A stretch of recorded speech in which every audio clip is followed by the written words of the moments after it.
Telefilm Canada and NewFilmmakers LA have partnered together to present a series of panels built to provide access and insight for Canadian filmmakers and creatives around the process of qualifying and campaigning for the Oscars.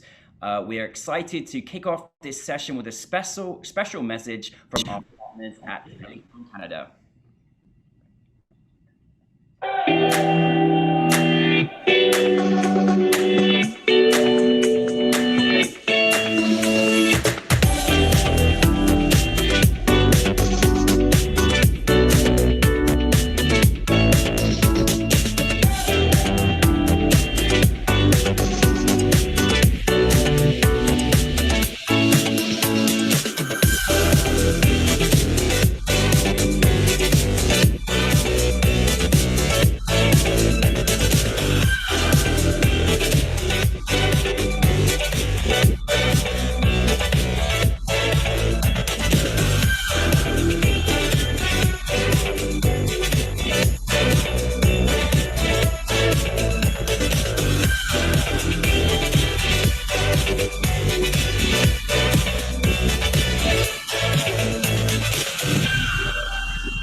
Oh, I love it. Welcome to NewFilmmakers Los Angeles Film Festival.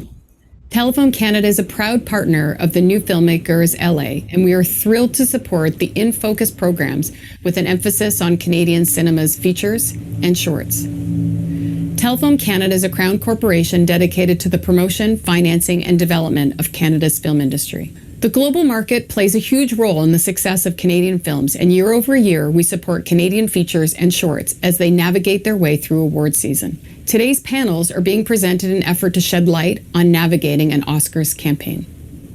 These panels explore relevant topics, including award season press, publicity, qualifying exhibition, both through film festivals and through theatrical runs. Please enjoy the panel discussion. I just love Telefilm. They are, honestly, you can just tell from just that wonderful intro why they are one of the best organizations in the world. So thank you so much for that video. We just want to thank Telefilm for their partnership to make today's session possible. Now, this is a panel I'm so excited about and so happy to share with our filmmaking audience, because it's entitled Making It the Shortlist, a conversation with Publicists and Oscar nominees. How very exciting. But before we get started, I'd like to acknowledge something that we do at every New Filmmakers event, whether in person or virtual, is that we are creating a beautiful New Filmmakers family and a safe space for everybody. So wherever you are, wherever you're from, we welcome you to our community and hope you're part of it for many, many years to come. Now, what's going to start off is there's going to be a 60-minute led moderation with our panelists, which will be with myself. And I can't wait to introduce you to our fantastic esteemed panelists. Now, throughout this conversation, we encourage you to use the chat to comment and interact about the items being covered. So feel free to do that. I'm sure you're all very experienced with Zoom now. So feel free to chat box and even the emojis that they provide with us at Zoom as well. Now, following our moderation-led discussion, we will then turn it around to you. So our audience members will get an opportunity to have a 30-minute interactive audience and panelist Q&A. This is really, really exciting. It's a chance for you to ask questions. So if there's moments in this conversation, questions you want to ask, this is the opportunity for you to do so after our 60-minute load of operation. So what's going to happen is there's several ways in which you can interact. You can use the raise your hand feature, which I'm sure all experience with now. It's in the top little corner, and that will notify NFMLA staff that you would like to ask a question, and then we'll let you know when it's your turn and you'll be put into a queue to ask your question. What will happen is an NFMLA staff member will unmute you, so if you are looking to be on camera, make sure your mic is ready and your video is ready and you're ready to be on camera. If you don't want to ask a question on camera, you can ask a question in the chat box. We're happy to do that as well. We limit yourself to 1 or 2 questions maximum, because normally we get quite a few different questions. Okay, so if you do not, for example, have any microphone and audio, or it's not perfectly set up, again, please make sure that you use the chat box just to save any kind of interruptions as well. Now, I want to mention that Jerry Rojas won't be able to make it today.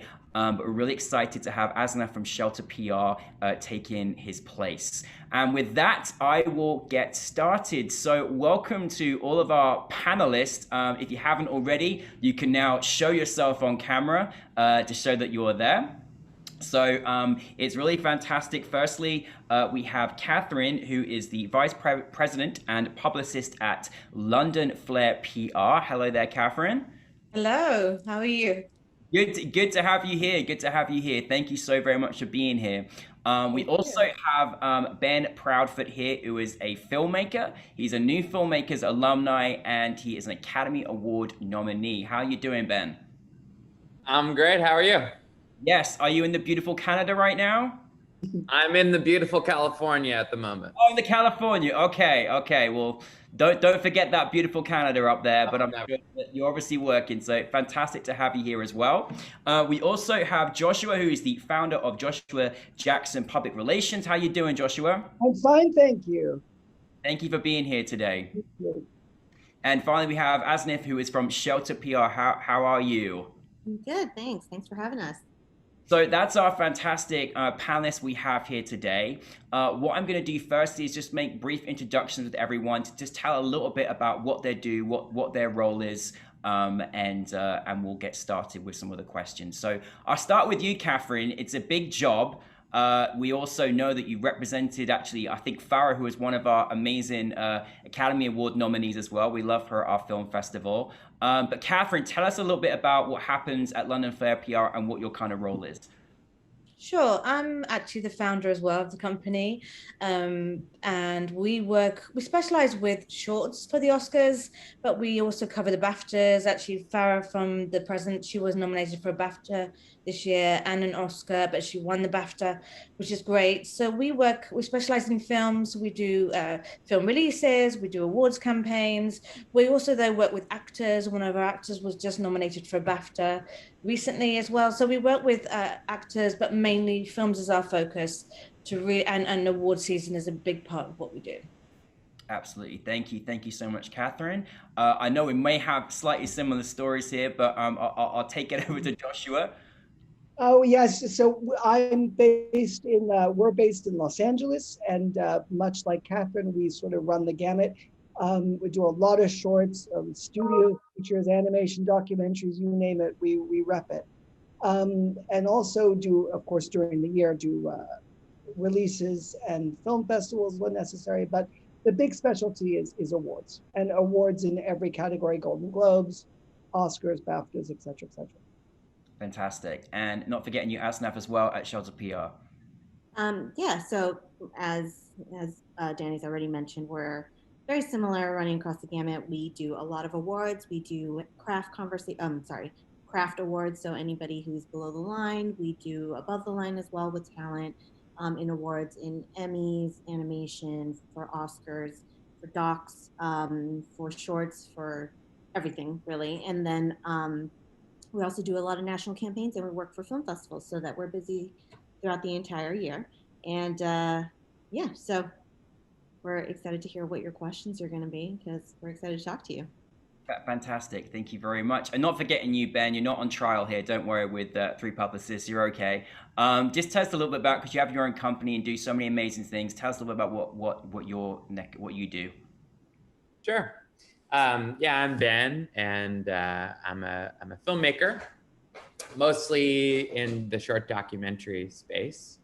And I founded a company called Breakwater Studios about 10 years ago, and we make short documentaries. So we make a lot of short documentaries for brands, and we also make a lot of original documentaries. And I'm here today because one of those documentaries, called A Concerto is a Conversation, was nominated last Oscars, which was a huge, wonderful, and unexpected thing, which was a huge thrill. And I learned a lot about how it all works, and I'm happy to share my experience on the filmmaking side. Thank you, Ben. And do check out Ben's work. It really is fantastic. So thank you very much. Okay, well, this is a joy for me because I get to work with being at Screen International. I get to work with a lot of publicists, and I really do commend all of you for how busy an award season is. It's unbelievable. It's a 24/7 job. and you got many people in different time zones, and it's a time sensitive experience. So really lucky to have you all here, and thank you so much for being here. So my first kind of question, which I want to open up to the group of our publicists here, is really helping our audience kind of understand the journey of actually campaigning for a film. Like, what are how does it begin? Who is it that contacts you? Do you contact them? How does it begin where you go to market a certain particular film? If there's anyone that wants to take that or got a different perspective, I'd love to hear your opinion on that. I might start with you, Catherine, as I saw you nodding, if that's possible. Well,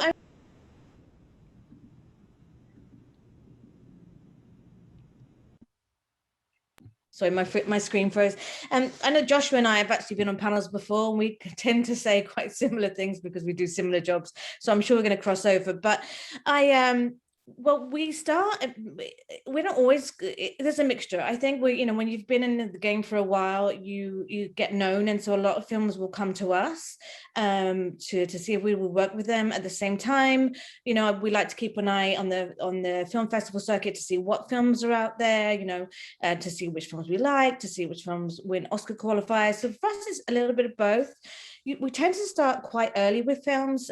Usually, I mean, we've already got a couple of films that we're ready to go with for the next Oscars, but we normally start early, with our relationships, and tend to start the actual campaigns like 6 months before. So from September is the time we really start getting stuck in, and it's finding the right film first. That's the first thing, finding the film that you like, and then from there, it's really for us. We start the buzz of we have a lot of voters we have relationships with, so they'll come to us and ask which films are you looking after, so they know which films they want to see.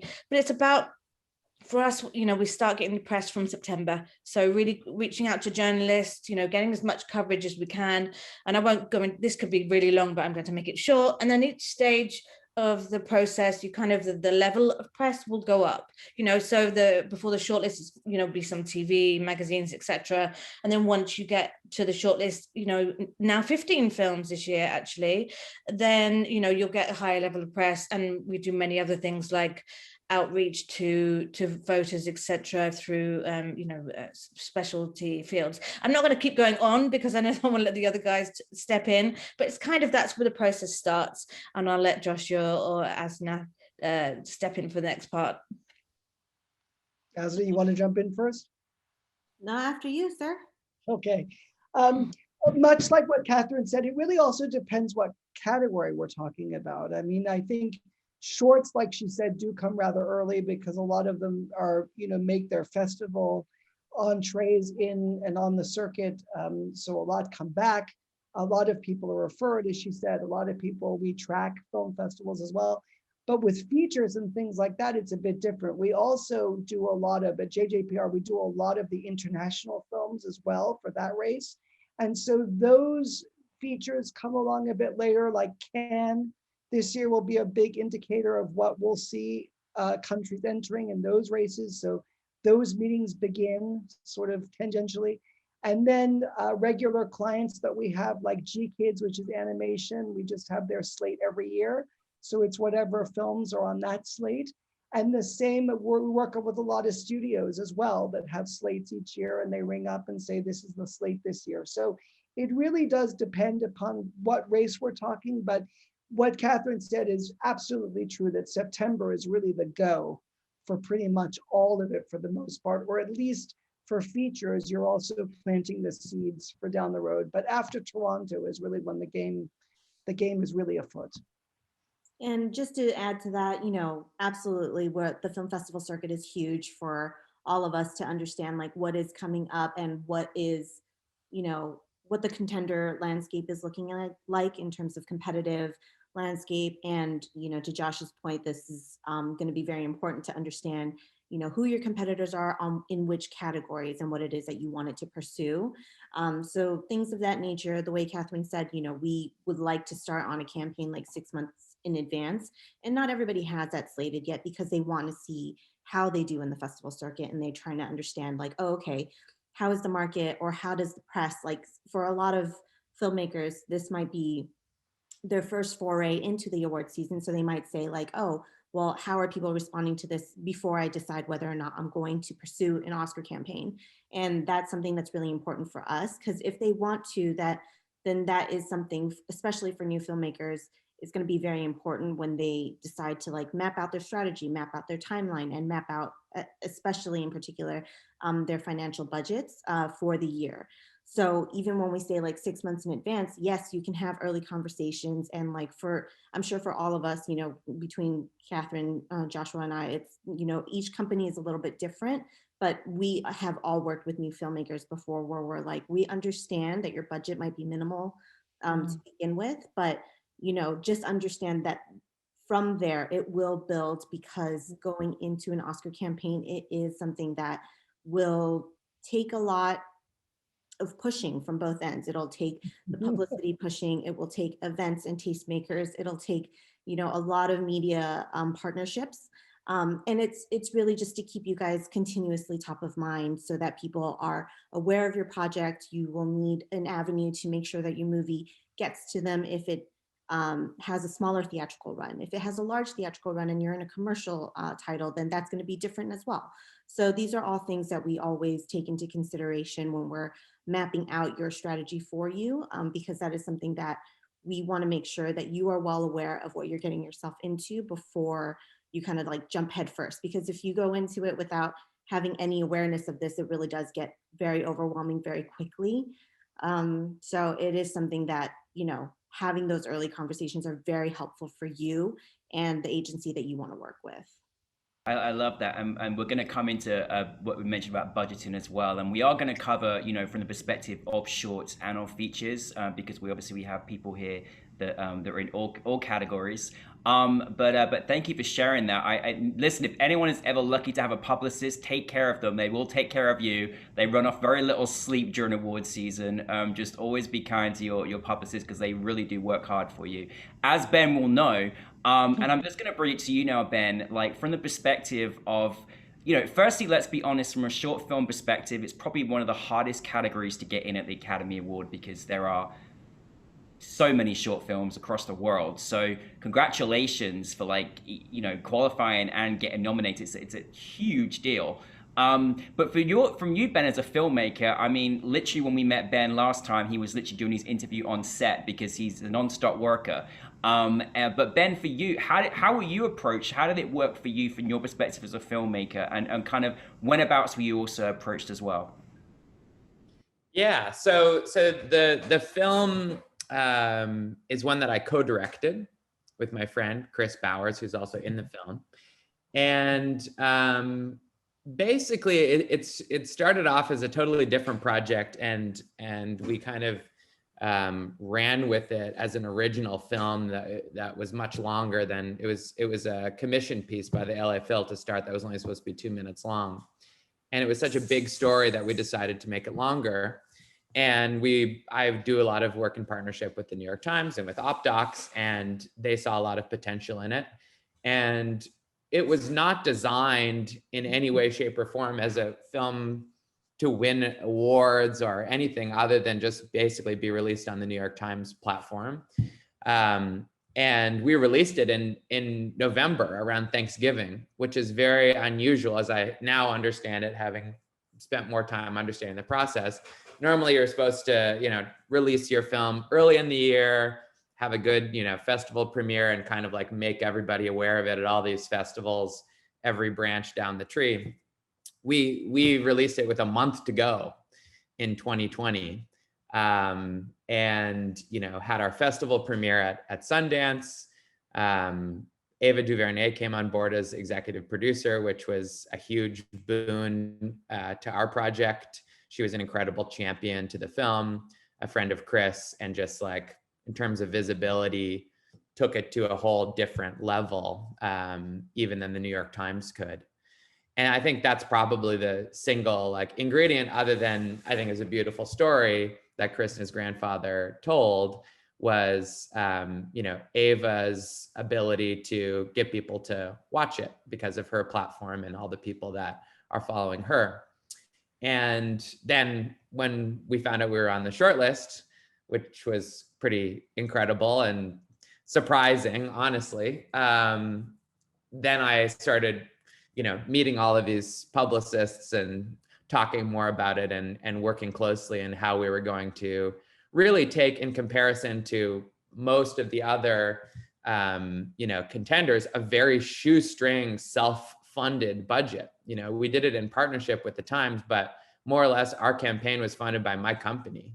A lot of the other, contenders, both that were in the shortlist and that were nominated, were backed by massive companies putting hundreds of thousands of dollars plus into the campaign, which I was truly shocked by, in that the short documentary category had so many hundreds of thousands and millions of dollars in Oscar campaign resources. Because, as short documentaries do not cost that much to produce. And so the fact that the awards campaigns were so extensive and expensive was a big surprise. And, we just, from our perspective for our film, it was kind of an exercise in how can we stay top of mind when we kind of like don't have the resources to, simply to send a DVD to everybody in the Academy was like $80,000. We didn't have that money, right? Couldn't afford it. So how do you do that, and how do you be scrappy and resourceful and make sure that people get to watch your film? And so that was what our campaign was all about. Well, it's good to hear that, and I think it sort of shows, maybe I'm looking forward to speaking to our publicists on this, how things have changed over the years. I mean, we've got films winning now that have been made in the $3-4 million mark for Best Pictures. So it's in referring to Moonlight, but it's really interesting. Well, I know, and asked if you mentioned this as well about budget and everything else, and I love that you're also keen of the full spectrum, from the top highly financed films to the independent filmmaker. And I'm just curious, for your journey as publicist, how does it kind of differ when you're, say, working with an independent filmmaker who's very, very new and green to this process, and helping them create kind of a budget or what is needed, and what does that look like? And then maybe how that kind of differs when you're working with some of the major studios. I don't know if anyone's got a conversation. Certainly our audience hoped or hire you one day. So, hopefully there's some future people here that you can work with. But I don't know if anyone wants to take that on budgeting. I mean, I could just, from my experience, because we have worked with a lot of independent films who do have smaller budget.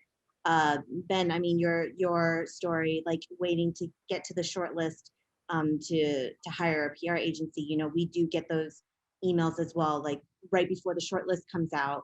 And it's kind of, somebody had reached out like a week before the short list comes out, and it's like, if I don't know anything about your project, that's sometimes a little bit more difficult to comprehend and like wrap our head around. But then we do preface with them, okay, well, the budget from here on out, this is what we can potentially do for phase, well, not phase 2 because that's a short list, but like for the rest of phase 1, then, we can have that conversation. But even then, the more leeway that you give us, the better prepared we can be for you. But in terms of like independent filmmakers and determining that budget, we really do ask, like, we can advise, but we do ask the filmmakers, like, first and foremost, what is most important to you? Is your goal just to get awareness, or is your goal to really like focus and make the short list? Because we will do, if there hasn't been a release campaign ahead of this, then we will say, okay, well, is anybody aware of your film? Or does that mean that this campaign now needs a wider scope? So do we need to also do all the press push along with putting the spend on any sort of like media partnership? So having your variety, screenings and your THR screenings and your IDA screenings if you're doing a documentary. So these are all things that we need to talk about. And then just looking at the timeline of when you've reached out to us, what deadlines have passed already. So it's like we really look at these kinds of things in an all-encompassing way in order to say, okay, this is the best way that we can spend. Can we put your film also, like, is there going to be an ad spend for this? Are you separated by just your budget?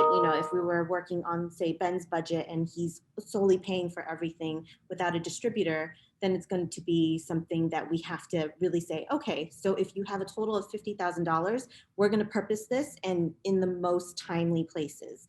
Like, where are the people going to be? what is happening around that time? Is there an event happening around that time that we can push this out to? So is this close to the voting window? Is this something that, you know, everybody's going to be in town for? So, you know, if there are in-person events, or is it going to be a virtual event? So these are all things that we go through and we strategize internally just to make sure that we come up with the best plan that would work for your particular film, because every film is going to be different in the way that they're received. So that is something that doesn't directly answer like what that budget would be, but it would always be dependent on the project in order to make sure that it fit exactly, like, obviously to the best that we can, you know, to fit your narrative and your story. No, that's great and valuable information. Catherine, Joshua, do you have anything you want to kind of add to that conversation? Well, as Asna said, you know, the other thing to mention is that I actually think if we're strictly talking about awards races here on the Oscars, it really is about getting as many members in that particular branch or that particular committee on your side. So to everything Asna said is absolutely correct, but beyond all that too, a lot of times a movie, whether it's a small film or a big film, if it takes off with members and you get it to the right people and they all start talking to each other, then you actually, it's like it lights a fire. It really is a fuse there. So you can whisper about a title to the people you know, and if the movie's good and they respond to it, then it's great within the building. But I'll answer that too. It's an interesting thing, and this brings up another whole avenue, and I'm sure we've all been through this. There's a big difference between a film that the media really loves and then the articles that come out after shortlist saying, oh, what a surprise about this, that, or the other country or short. Not necessarily.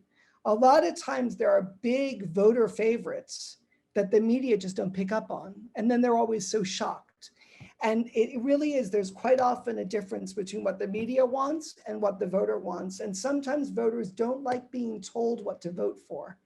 There's that whole thing too. It's a very strange game. And I saw this last year, to give a specific example. I saw this last year. We had the Hong Kong film Better Days, and it was a fantastic picture, and it got nominated, and it was the first time that Hong Kong has been nominated since 1993.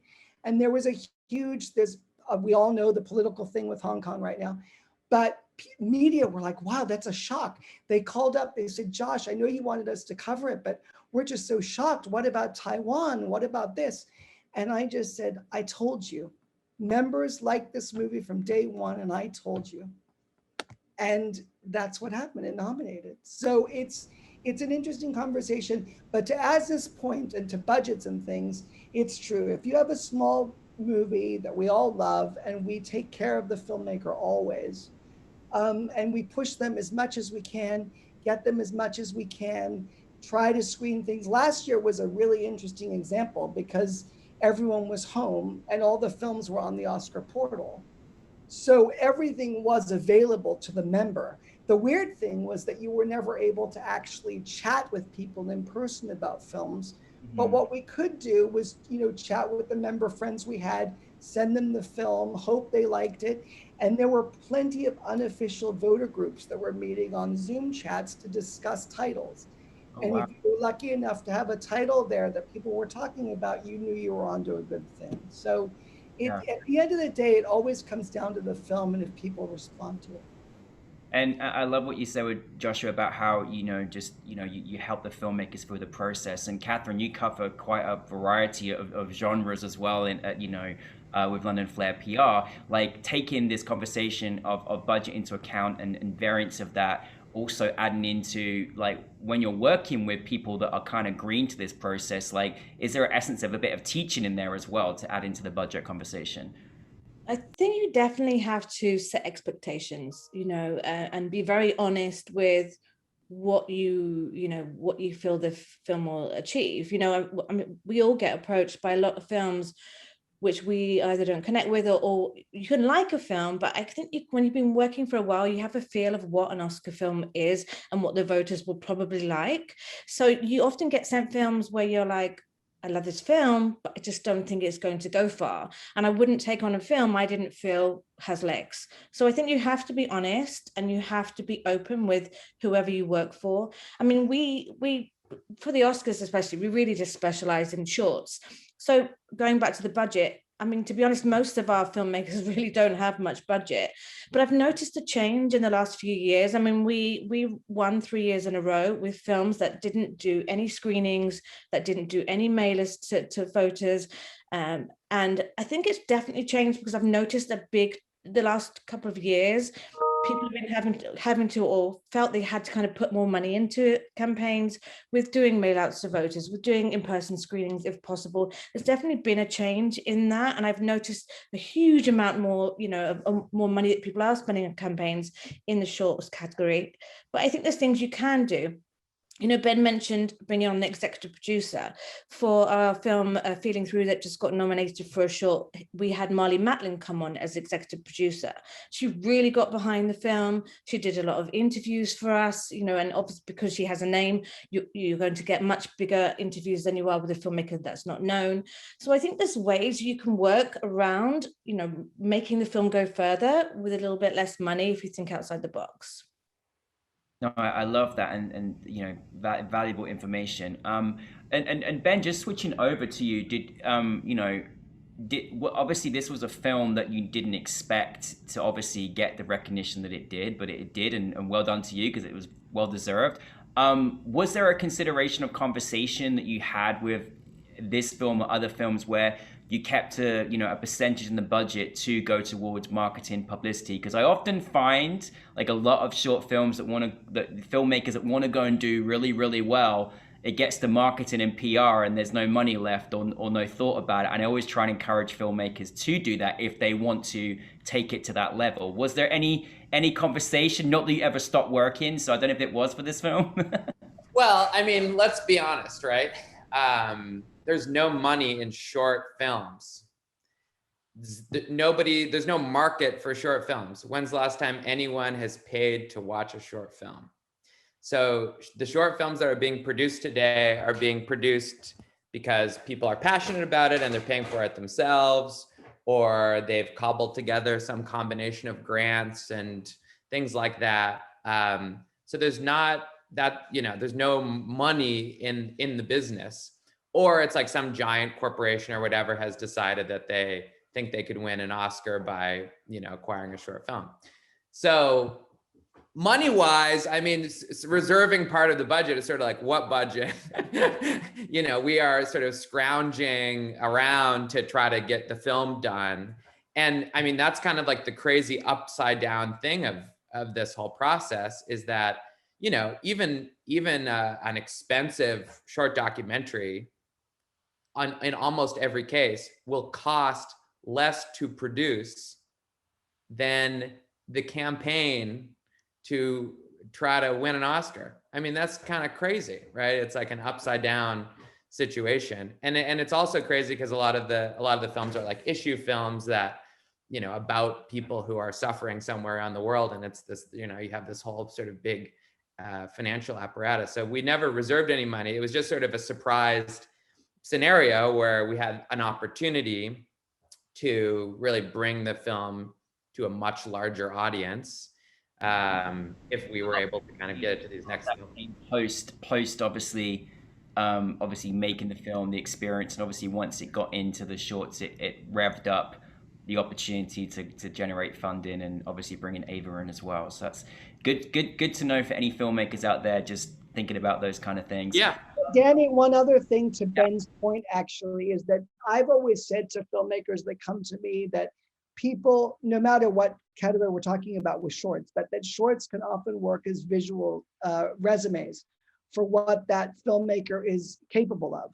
And in fact, a very clear example of that was a couple of years ago, we won with Skin, the short film Skin. And that film was made specifically as a means to make Skin the feature, which Guy and Jamie did do with Jamie Bell. But, so shorts in many ways are visual resumes because so many emerging filmmakers coming out of school or making these shorts, they're not handed $1 million budgets to go forth and make a movie. So the short is a way for people to be exposed to the next generation of filmmakers. Thank you for adding. That's really, again, valuable information. Can I Now, just add to that as well? Sorry to interrupt. I know that Asuna, she mentioned this earlier, but I think the other thing about a campaign is to a point of, it can achieve many things. So yes, you want to be in the shortlist. Yes, nominations change lives massively. But at the same time, if you don't end up getting on the shortlist, but you've built your profile, lots of people hear, especially with the shorts, lots of people will hear about the name of a film, but not necessarily the filmmakers behind it. So if you're focusing on putting that person, the director, the producer out there as well, getting their name known, then even if they don't happen to make the shortlist or the nominations, or get to the nominations but don't win, it can also change their careers. It can also get them to that next level, and it can also help them make their feature. Absolutely. Thank you very much. Now, of course, I'm really looking for your expertise of where we are in 2021. Things have changed a lot, obviously, during this pandemic experience for film festivals, for dates. And I know from being in media and you being in PR, we rely on dates to operate how we're going to operate a calendar year. Like it's if the Academy knew what we do, we probably have sleepless nights waiting for their dates, and Sundance and Cannes, etc., etc. By the way, we should all be at Cannes right now and having champagne, but we'll save that till next year. But anyways, how much of it relies on you in your jobs for the dates? How does that calendar kind of year work, and how is that kind of how's that changed through the fact that we had these very scheduled times when things were taking place, awards, major film festivals. How has that changed your, work now? And what in this juncture are you kind of looking towards, and maybe advice for filmmakers of when they should be looking at their calendar year in terms of putting their films out in film festivals to be Academy qualifying? Well, for last year, let's face it, the COVID year, no one knew what was going to happen. And so often we thought, oh my God, they're going to cancel the whole thing. Who knows? It ended up being a very busy season and an incredibly long one. I mean, there wasn't one publicist that hadn't had enough of it by the time it was over. I mean, you could have a baby in less time than the season was last year. So, but the fact is, it was a great season, and it really did show that no matter what gets thrown at you, there was an Oscar show and there were other awards, and trophies were given for really good work. So it just showed that you could reach the right people in a totally different way. This year, in my opinion, thank God, hopefully we'll go back to theaters, because I don't think anyone really watched a movie appropriately last year the way they should be seen in a theater on a big screen with nobody from Amazon knocking on the door. So the fact remains that I think it's sort of going back to the normal schedule, as we pretty much know, like we said at the top of it, that awards campaigns start pretty much in September and then go forward, because the Oscars themselves moved it to March 27, I think it is, this next year, when it should be early March or late February. So it's just a month later this year. So I think they're getting back to normal. And it'll be interesting to see if TIFF becomes physical. I don't think it will. I think, Canada's having their problems being closed now. So I don't know if that's going to be a hybrid like it was last year, but that'll be telling as well. But in terms of scheduling, like we've all said so far, we've already taken meetings tangentially with people. I mean, it is happening and we know when they're happening. And so based on that, we'll craft our campaigns as they go. Thank you, Joshua. And Asnef, do you want to add to that? No, I mean, Josh was like absolutely spot on. Like, we're all having these conversations. We're meeting with all the guilds, and we're speaking to the Academy. We're just trying to figure out what these timelines are, what their new rules are, and that's going to change. We know that everybody's working towards that. That's everybody's goal this year, because they want to get back on track. And for us, it's kind of like, okay, with that mindset, we can start slotting in things that we think are going to happen, and then we can then just finagle and slightly adjust dependent on when these actual timelines do come out. So and the reason we talk about how these timelines are approaching and why it's so important, press are always privy to all of this information as well. And so once they send out that email and you get that blast, it's like, here's here's all the calendar dates that are updated. And it's like, yes, that is how we're mapping it out, because they're paying attention and we're paying attention. And so we need to know, like, they're looking at this because they're trying to figure out which films are going to fall into what like slate in order to determine what that contender landscape is going to look like. And so similarly, we have to use that to help us maneuver around the strategy for the films that we are working on as well. And so I think that that is something that, you know, every publicist is just waiting on tenterhooks. It's just like, okay, we need this tomorrow. We need this yesterday, actually. But, you know, we can only move as fast as like we can deal with the actual pandemic. That you know, COVID is getting better, but then, you know, LA is asking everybody to put masks back on indoors, you know, as of today. So it's just like, that's crazy, and things can change very rapidly. So, you know, knowing how last year was, we're all ready to hit the ground running, but also adjust on the fly as necessary. Yeah. Catherine, I don't know if that would kind of answered everything. If you want to add anything. All I would say is pretty much what Asthana, I keep pronouncing your name wrong, I'm sorry, but what she just mentioned a bit is that I think for the most part, we're still given quite a lot of notice to be able to plan campaigns. At the same time, as Joshua also said, last year was crazy. And, you know, our job is really about sometimes thinking on our feet and you know, changing things last minute. So I think it's something that we're used to anyway. So you can kind of deal with what's thrown at you. But, you know, if we got enough notice, it's always better. And I just want to say a quick hi, because I can see a couple of my clients in here. So hi, Mario. Hi, H264. How are you guys? I love it. I love it. See, that's the kind of relationship you want to have with your publicist. I love it. Wonderful. Well, I want you to all have a think about this in your experience, because I really, you know, I really want obviously filmmakers to find their publicist and have great relationships. So I'm going to go to Ben in a second, but whilst that's gone, I'd be so curious to know all of your kind of do's and don'ts of maybe how you can sort of support and sort of as a publicist in working with your filmmakers. Is there any things that you can pick up on or advice? So whilst you're thinking about that, I'm going to go to Ben. Ben, like, you're in a very unique situation. You got nominated for an Academy Award for your short film, which, as we discovered in your story, it was a surprise. What was that experience like, firstly, and how did that relationship work? Because obviously your publicist is very much involved in that process, particularly leading up to the award show. Just tell us a little bit about that journey. You hear me now? It was an amazing experience. I mean, the short list was so awesome. And I was actually with my mom on the morning that the nominations came out. And that was just like such a wonderful, she had like champagne and flowers hidden in the garage. I don't know if we didn't get nominated, I don't know, she might've just left from there. But it was very special. And kind of like I mentioned, it's this very kind of complex, thorny process. So Adam and David, who are our publicists, were just like indispensable in the process, because it's a political campaign. And like, I don't know, you know, as a filmmaker, I don't know anything about anything, you know, like I couldn't, you know, there's very important people in the process who I've never heard their name. And it's very like, you really need a guide through the process to help navigate this very sort of like arcane thing with all these special rules. And it's very heavily regulated by the Academy. Things are always changing. You know, I think Catherine said that, you know, this year it just changed to 15 in the shortlist, which changes the, you know, how things are going to work.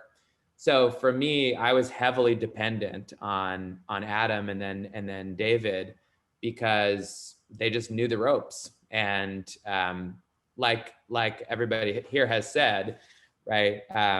You kind of need to be taken care of, because it's a real workout. I mean, like you said, like I work hard, like I direct, you know, 50 short documentaries a year. And that was a very intense 6 weeks. Like, it was intense. It was a lot of work. It was a whole second full-time job and then some.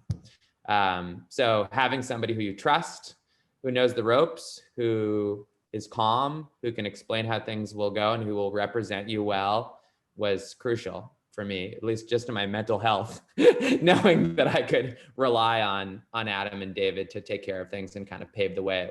It was probably the best money we spent in the campaign. Well, there you go. Money well spent, and team is everything. Of course, the people, we're going to move on a little bit and touch on features in a second and how that works with having larger teams, larger budgets, etc., etc.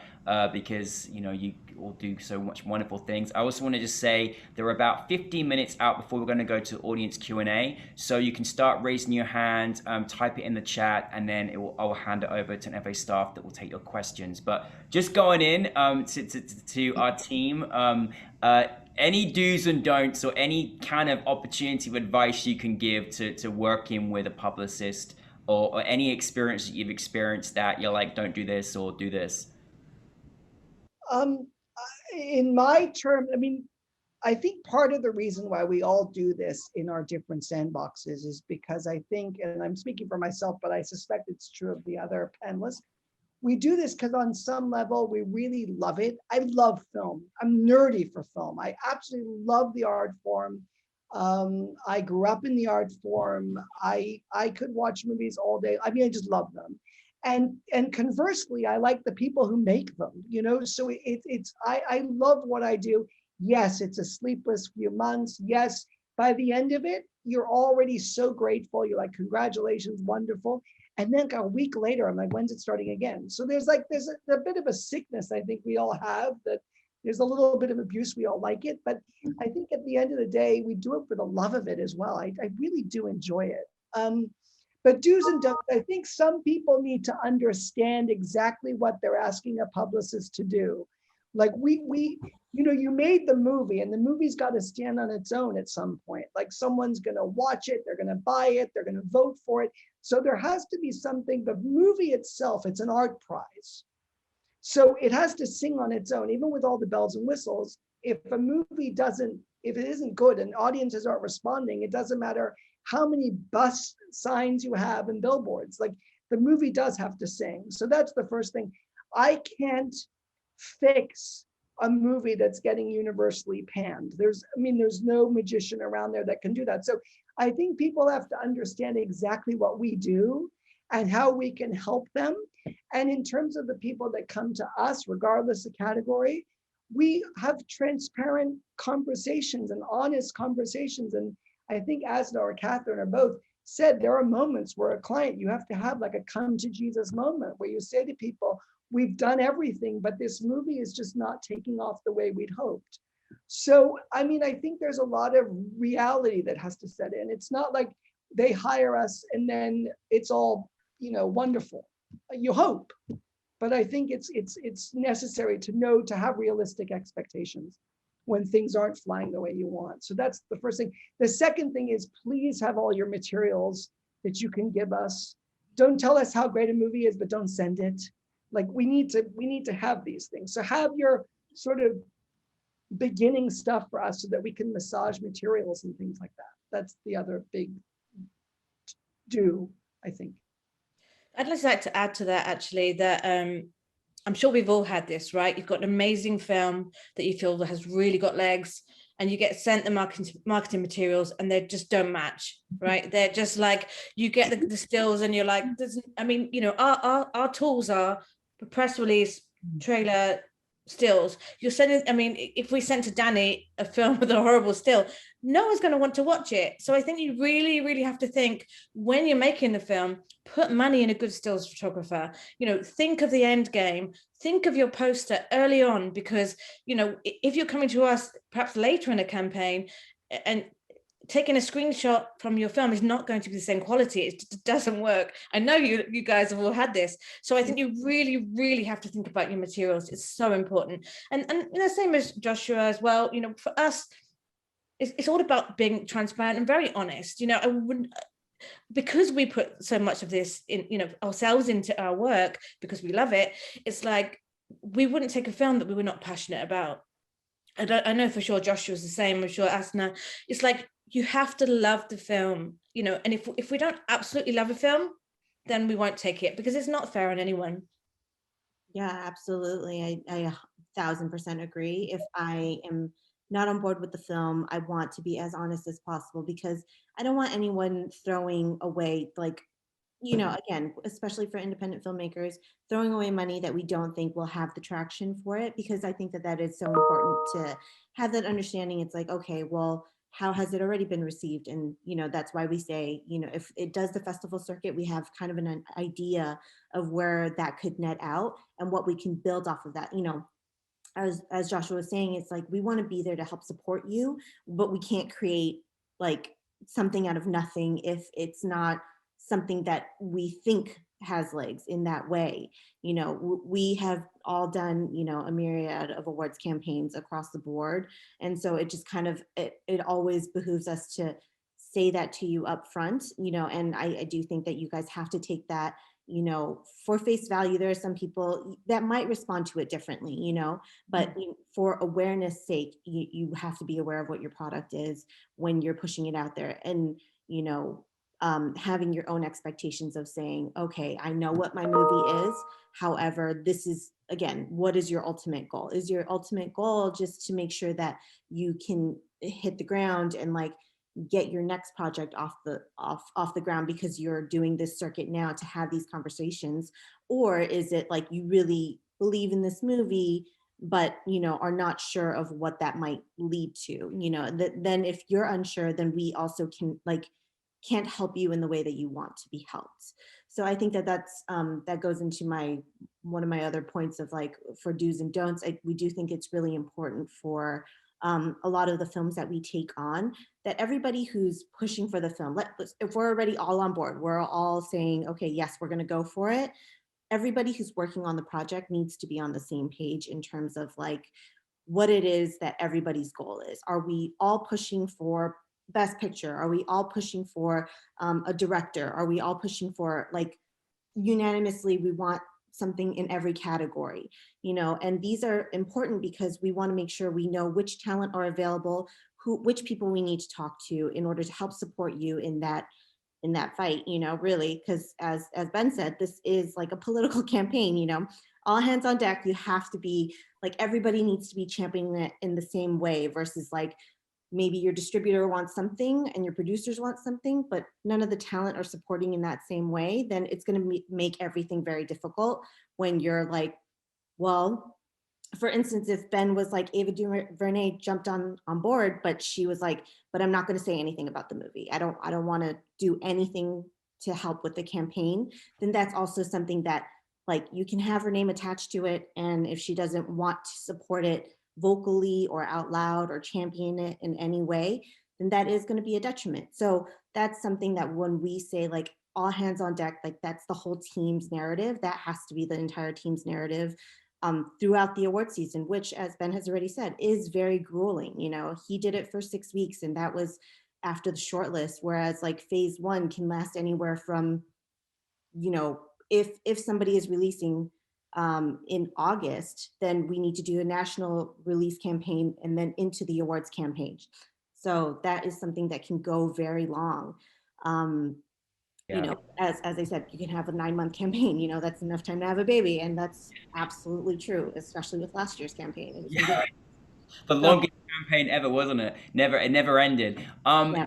Just before we move into our audience, and this has been so incredible just to hear from you all and your different perspectives as well. You know, obviously, if anyone is not aware of, I'm sure some of you are, but there are different phases to voting, etc., etc. You can kind of look it up and look up the dates, and it's a very tedious time, particularly for your publicist. I always say your mum's going to be your biggest supporter here. Your publicist will be second. Just that's really much how much they fight for you during these times and want to, you know, make sure they have the most successful campaign possible. But just moving kind of into sort of the bigger, larger projects, when you've got larger budgets, when you've got people that kind of come in and say, right, here's what we've got, what do we do? How does that kind of differentiate and in terms of like your team, in terms of like how you lay it out? Is it more pressure? Like, tell us a little bit more about that. I mean, living in Los Angeles, we know you're all doing the great work out here, you know, during the campaigns. Tell us a little more about how it kind of differs when you've got those larger projects with bigger budgets. In my experience, and Asna and I were on the same team last year for one of these movies for Wolfwalkers and Apple G Kids. So using that as an example, sometimes it's a really big breath of fresh air because suddenly you have a corporation or a studio with a massive amount of money who understands what they're going for, who has the ability to splash out titles literally all over the world, which these days is becoming more interesting and important because the Academy membership each year is growing globally. So there's more international members than ever. You've got to hit all those people in those territories. So the great news about bigger studio stuff, and this also was true for us last year when we worked on Promising Young Woman, is two things. You have, as I was saying, you have talent that is around forever. I mean, I have to say that between Tom Moore and Ross on Wolfwalkers and Carrie Mulligan and Emerald Fennell on Promising Young Women, these people did everything asked of them, every single want, and we're talking months and months and months, they did it. And they did it in different time zones and all sorts of things. So one, we had talent. Also, the bigger projects, you have more famous people attached to understand the studio thing too. So they're more apt to play ball. They want the bigger prizes. So that's an easier thing. The second thing is also that I find that when you have bigger entities and studios and corporations, you have many publicists often on the same movie because everybody's been hired for their strengths. So people are kind of tasked with different things. And so that means that you have these meetings usually that are weekly or so, they're big, and everyone kind of gives the progress report of where they are. And when you get a whole bunch of PR people, in this case, together, it works beautifully because everyone knows exactly what they're doing. And we all know each other for the most part. And so it streamlines, and you never have to worry about money in these bigger things. So that's not a concern, which is a really lovely thing sometimes, I have to say. Do not worry about money. There you go. Anything else from our team want to add to that? No, I mean, absolutely having a budget from a studio in a more broad way is super helpful. For instance, I worked on the campaigns for Moonlight way back when, and I also worked on If Beale Street Could Talk, and we worked with all of the, I worked very closely with the Below the Line team as well as director Barry Jenkins. And so we were, having the budget and the support of Annapurna at that time, along with Vice, we were able to say, okay, well, we're going to work with Adam McKay, but Adam McKay wants to work really closely with his crafts team. And so if he wants to do that and they know that and they all support that, then, we're able to say, okay, then we can group these things together. We can push it out there. We have the budget to travel, below the line team, which is not necessarily always the case, and then with COVID rules, it's been a little bit more flexible if you don't have, the budget to travel. I definitely think that helped a lot of studios this past year. As Joshua said, we were working on Wolfwalkers, and Tom Moore and Ross Stewart, they were in Ireland the entire time, but they did everything on our time zone, which was insane. So it's just a matter of understanding that and having those budgets to say, okay, well, we can finagle, and this is the dream that we want. What can we do with it? And then so you get to go bigger and you get to say, okay, well, the world is your oyster. If we get to do all of these things, what are the favorite things? And as Joshua was saying, depending on which talent are attached to it already and saying, yes, we're going to support, then you kind of already have that leeway of understanding what they're already game for. And then from there, you can whittle it down to okay, well, then these are going to be the most impactful things based on what their schedules are. As Ben has said, they have other work that, campaigning cannot be their full-time job, but that is what they have to do. So even for them, it's quite thankless, it's just yes, we're supporting you, but it's also very grueling. Yeah, absolutely. Catherine, anything to add before we open to our audience? Oh, you're on mute. Oh, sorry. Yeah, sorry, Catherine. It's all right. You guys have covered it. Thank you. This has been so delightful. We're on time. Goodness me, it's been so delightful. I can see there's many questions from our audience, so I really want to thank it. So if you have any questions for our publicist or a chance to speak to an Academy Award nominee right here and ask the expertise from Ben, feel free to do so. But thank you so much for this delightful conversation. Thank you so much to New Filmmakers LA and Telefilm. And I shall hand it over to you, Andrew. Thank you very much. Yes, Thanks, Danny. Thanks, Danny. Thanks for that great conversation. Just a couple things. Let's try to limit it to 1 to 2 questions. And also, now is not the time to pitch any movie ideas or ask for some PR or anything like that, all right? It's just not the time. It's not the time for that. So first up, we have Patricia. So Patricia, I'm asking to unmute you. Hey, everybody. So good to see you again. Danny, nice to meet you in person, and Joshua, Catherine. So I have a question for the three publicists, and I asked the question in the previous panel. This is more for publicists. When we have a qualified short, I get mixed signals from different publicists that sometimes it's better to just target the voting members, and some others said you need publicity, articles, interviews to be out there with brands and partnerships with the media, the trade. So what is your take on it? What's the best practice to go with a qualified short? You know, I'll jump in on this one. For us, everyone's different in, you know, the way they approach things. But for us, of course, voters are really important. They are the people that will get the film to the next level. But because I mentioned earlier, we look at the long-term goals, not just the short-term of the Oscars, about pushing careers much further into the future. Press is really important. And I think what's really helped us have such great success in the past is that we actually have offices in London and LA. I go between the two. Is that we do press in different countries. You know, Joshua mentioned that, you know, you really have to think of the voters in different countries, and that's really worked for us doing press. I mean, we mainly focus on where the filmmaker's from, and also we do a lot in the US mainly, and then some in the UK, because that way you're kind of hitting voters everywhere. So for us, I think the press is just as important as reaching out to the voters. And in my, just to tag on to what Catherine said, I think it's a mixture of both, actually, which I know in some way, Patricia, doesn't really answer your question, but it really should be in tandem. I think for me, we've had great success because we do know a lot of members and we do get it out to them. And if they like it, then they take it off to their friends and make sure that they see it and it catches fire. And then the voters are the ones that actually, at least up until nomination, and then it opens up to every member of the Academy. But in the early stages, we try to get it to as many members as possible. That's just our secret sauce. But at the same time, while you're doing that, you also have to be pushing out to the media pundits and the awards bloggers and all the rest of it who are pushing these things, because that, like Catherine said, will give the filmmaker and the film a, you know, it'll just widen the scope of appeal. And also, in addition to both of those things, as we said, the shorts mostly, the shorts branch, I should say, which is combined with animation, is at this point the most global branch of the whole Academy. And it's also the second largest branch after the actors branch. So you're actually targeting a lot of people. Yes, most of them are in America, and then followed by England, and then it disseminates. But you got to hit as many voters as you can and as many awards reporters, media, and so forth. So you need both.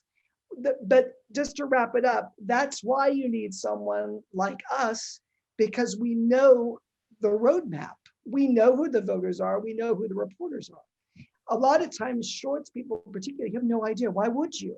If, let's say, you're from another country and you have a wonderful short and you're doing really well, you don't know what to do with it, because why would you? It seems like such an intangible thing. You know, this Oscar race, who are these people? Who writes about this? If I'm in Turkey, how do I access these people? So that's why you need a publicist. And then we sit down and everyone's individual, like Catherine said, and we map out what's best for you. Great. All right, this one is from Sophia and it's in chat. What budget should we plan for the Oscars campaign of a qualified short film, and what do we get for it? Well, I think we've sort of covered that, but just in a nutshell, I mean, shorts have smaller budgets that we've been talking about. All three of us have talked about independent filmmakers. Most likely it's a first-time person with a film. So budgets are smaller. Usually, even initially, and even Ben talked about this, you don't take a lot of advertising, you can't afford it. So you usually can't take trade ads and all these other things people talk about. it's really, you have to have some money to do the minimal things that we can do. Sometimes if there's some money to be able to have screenings, if we're able to have in-person ones, you might have money for that, like to rent the theater or to have some kind of simple reception. Also, you have to pay your publicist. That's also important. Retainers are important.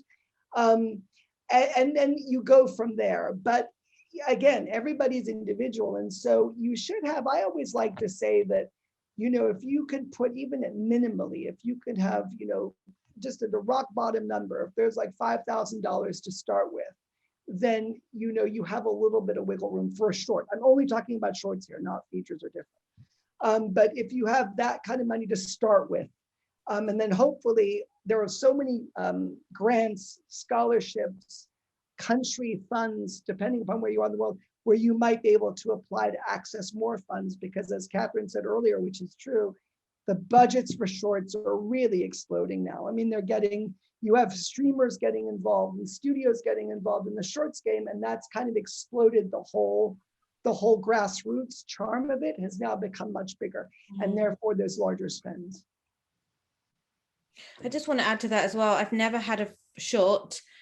I always say to, don't worry too much, just come up with what you need for the first phase, which is what Joshua just said, because I've never had a short that didn't get some kind of funding and help for the other stages, whether it be like, all the things that Joshua said, different funding boards or sponsorship. I've had films that have been sponsored, and for flights, and been given accommodations. So it's like, you don't really have to worry past the first stage. There are ways of getting money for the other stages.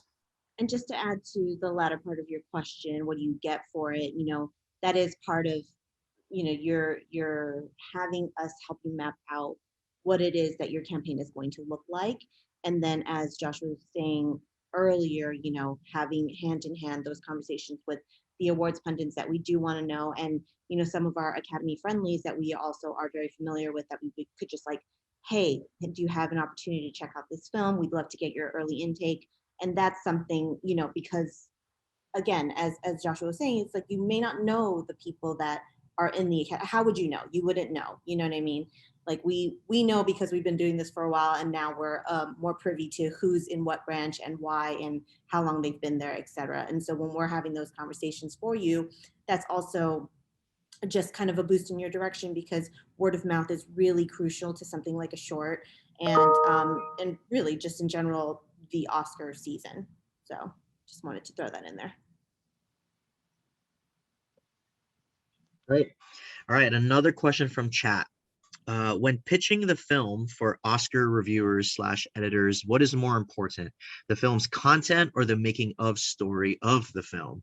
And what do you do if the director, who's unknown in the USA, does not want to be interviewed about their biography? Well, I think there's a mixed bag there. I think we've all had situations, whether it's a shorter feature, where we might have worked on something that was more political, or maybe a director was from a country where them being interviewed about sensitive subjects might get them into trouble, actually politically. I certainly had this experience last year, as I said, on Hong Kong, on Better Days. There was a very, very dicey way to do interviews, and the director, I always said, please stay on point with the making of the movie and avoid politics. Just talk about the making of the movie. You're an artist. And I think the same thing happens for shorts. I think people that have shorts that are so, about a hot button topic, I think there are ways. I think that's another thing you use your publicist for. We can coach you if you're one of those people. We can give you message points. We know, we've all done it. We know what we want to get out of a Q&A. We want you to be comfortable. We want the media to get what they want. So I think that that's another conversation, that when you retain someone, that's something that you take very seriously, and you talk about how your interviews are going to go. And I certainly, and I'll wrap up with this, I've certainly had it where some directors and talent are marvelous and charismatic like crazy.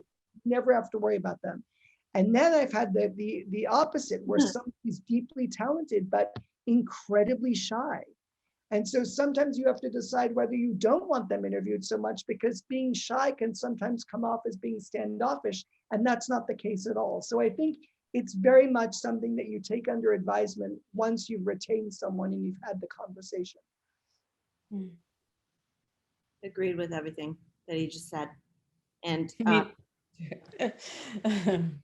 for your earlier, like when pitching the film for Oscars for reviews and editors, what's more important, the film's content or the making of the story? I think content, as we said earlier, is going to be very important for like what is that narrative that you're trying to tell.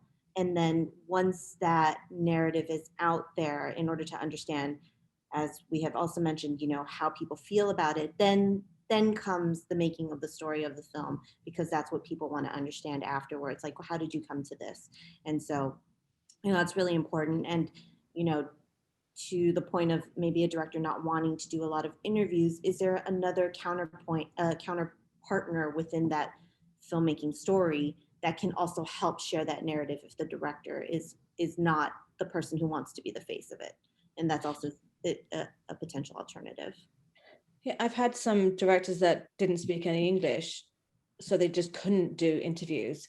So in that scenario, I've had the producer speak instead, or, you know, they're also nominated. So that's something that you can do, is have it, like you say, a different team member. And every film is completely different. You're going to approach every single film differently depending on the subject.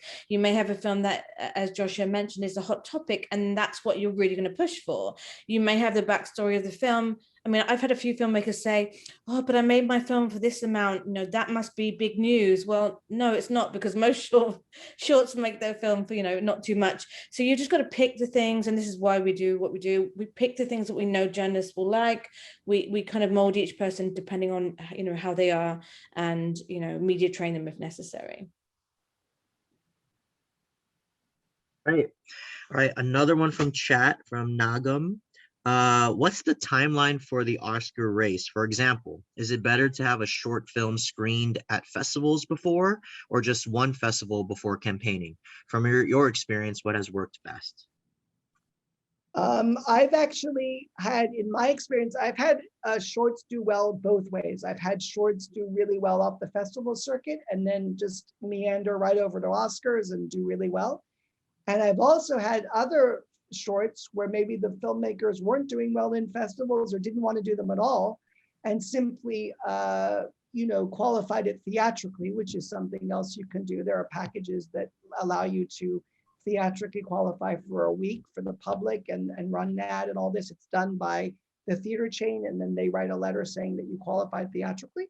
And I've had those films go on to nominate and so forth. So in the end, with shorts, it really is, what does the branch feel? And are people in the branch responding to the short? Because when the voter gets to watch the short, they're really not going to know. It's not listed all the laurels you got. You know, it's like title, log line, director, running time. So they're not going to sit there and say, well, this one did so well at all the festivals and this one did none, so therefore this one's no good.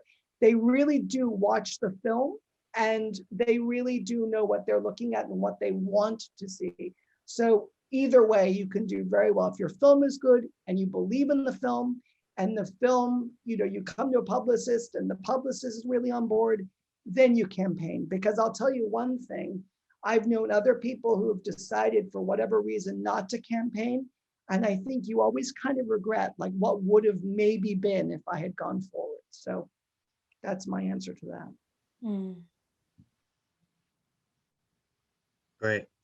Another one in chat. How early do you prefer to get involved with a short film and the director for the campaign? As early as possible, right? So it's about, you know, even if you don't start, I mean, usually September is the time we start, as we all mentioned, but it's nice to know a film early, get to know the filmmaker, you know, make sure they start, you know, getting their materials together early, and just so you're really prepared and you know that you love that film and you want to work with them. So that's, for me, I mean, really as early as you can, but at the same time, it doesn't have to be super early. Right.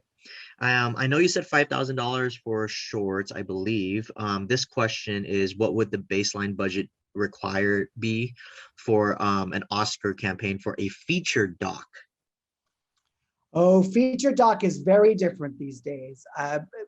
Feature feature docs have really got up in the world, and you'll see that docs that have nominated and shortlisted have spent millions lately through studios and streamers and so forth. So that's a very different budget question to a short, to be honest. If you really want to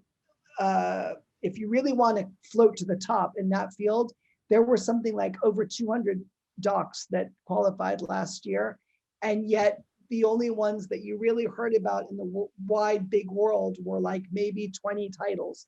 And usually those were ones that were having huge media buys, PR campaigns. So feature docs are a totally different situation. And I think that they, at this point, going forward, if it's going to continue, they need a lot of money.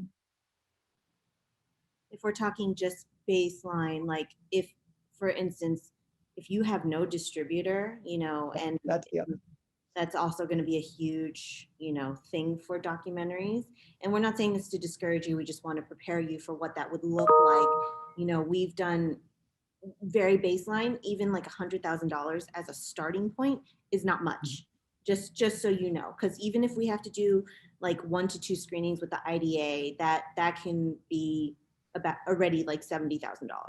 So, and that's targeting your direct audience, but you're only able to do that like twice. So that doesn't include any sort of like additional Academy outreach and blasts and a screening elsewhere. So you're literally just, you do have to target the IDA, the International Documentary Association, as well as go beyond that. And so it is harder if you have a very small budget for that. Right. All right. Next question is also in chat. The first part was about PR for feature documentaries. You just answered that. So the next part of this question is, how important is it to generate buzz online? Meaning, is having the online audience buzzing about your film help the campaign at all? Absolutely, it helps. I mean, Ben can attest to that, having Ava's voice out there. She's very vocal. She's very vocal on social. She's very vocal, in the media interviews that she does do.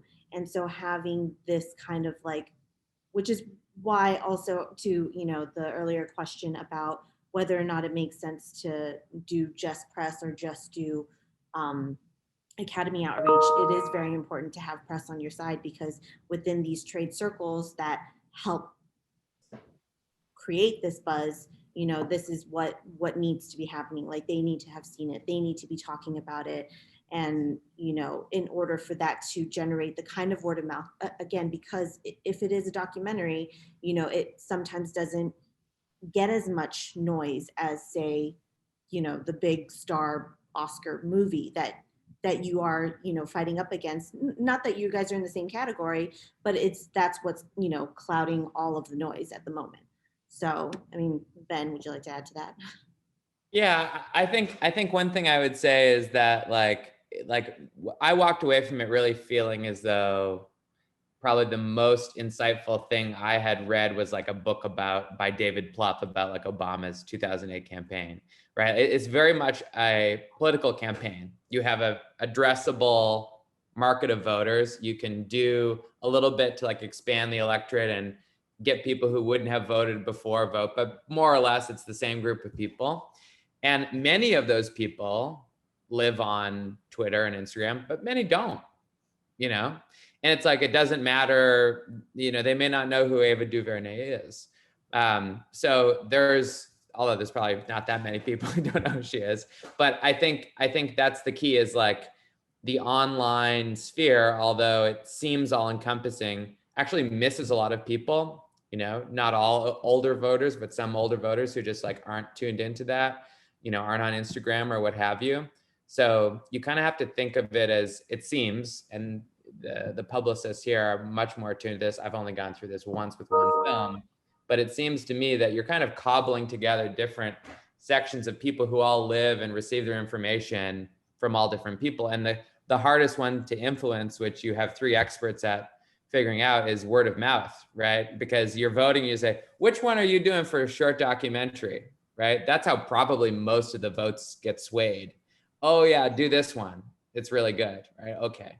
So how do you influence that? And that's what all these, you know, articles and trades and panels and whatever, and the selection of the title and who's involved and all those kind of things can make little name recognition differences, so that when somebody asks that question, they say your film, hopefully. But it's a tricky game, and something that is not easy to influence. There's a very interesting line I learned a long time ago with awards campaigning, and it's true. I'm not going to say who said it because this person is now out of favor, but this person was hugely successful producer and said, you know, you win an Oscar one vote at a time.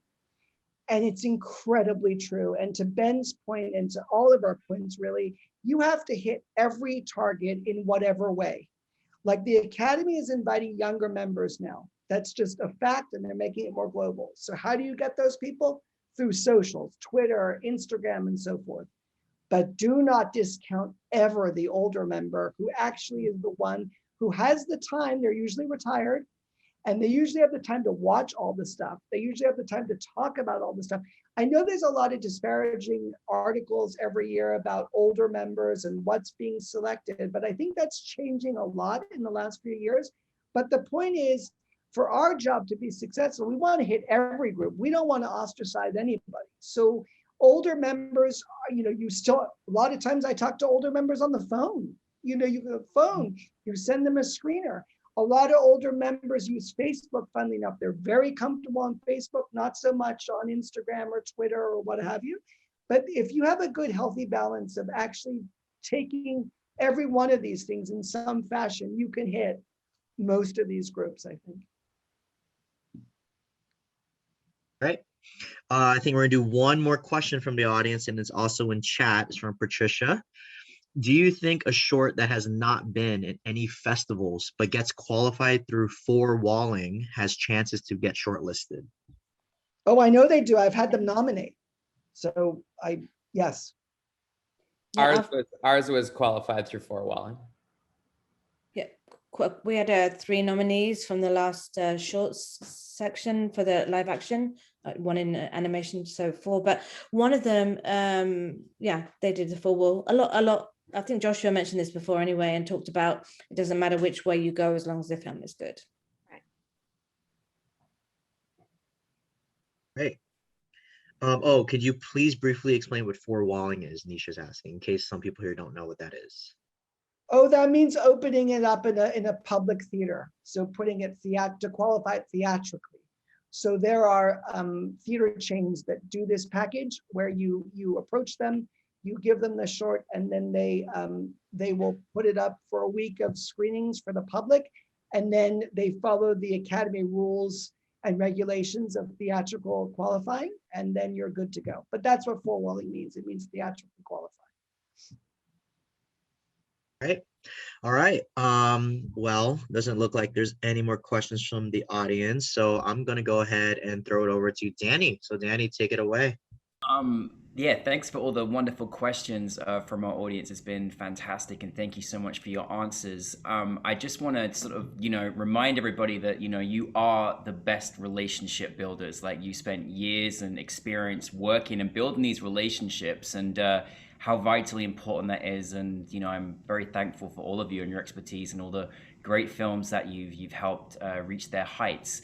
I just want to close up on something very simple. I know, Joshua, you mentioned yours earlier, but a little bit about, the toughest part of your job, but your favorite part of your job. Just in a short sentence, it's kind of good going around. I know you sort of touched on this earlier, Joshua, but anyone got an opinion on what that is? Yeah, I can say that the toughest part is definitely the hours. You're putting a lot of hours by the end. You're very tired, but it's worth it. This is a job we love. We put everything into, and for me, it's about the filmmakers. There's nothing I love more than watching my nominees' videos of seeing themselves announced, that they've been nominated for an Oscar, like seeing the elation in their faces, and you've been a part of that. I mean, you really can't get better. Oh, I love it, Catherine.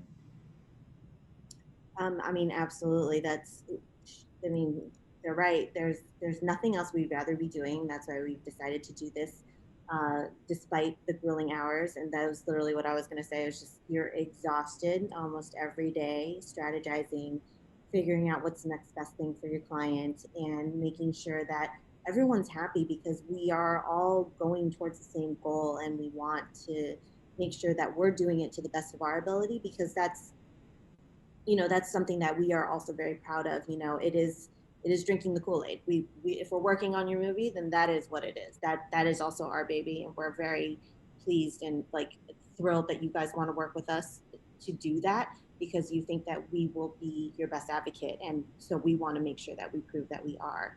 And so yes, despite all the pain it's of like going through this, and the headaches of back and forth with journalists and like Academy members, and just trying to get them to watch a movie, and then once they do, it's like, thank God, you know, you could be chasing somebody for 2 weeks, and then when they finally watch it, they're like, you're right, it was amazing. You're like, that was all worth it. So, you know, it's just one of those things, and we're thrilled to do it. I just want to finish with one other thing that I also really love. I mean, we all want to win. Let's be honest, we're being very humble about nominations, but we want to win too. But what's really great is when you work particularly with a foreign country who may never have nominated or won before, and you know that you had a hand in that, that is really fantastic. I've always been really thrilled about the cultural thing that can happen for filmmakers and countries, because I've also seen that when you nominate, even shortlist, but when you nominate or win for a country that may not have a history at the Oscars, it helps every filmmaker in that country.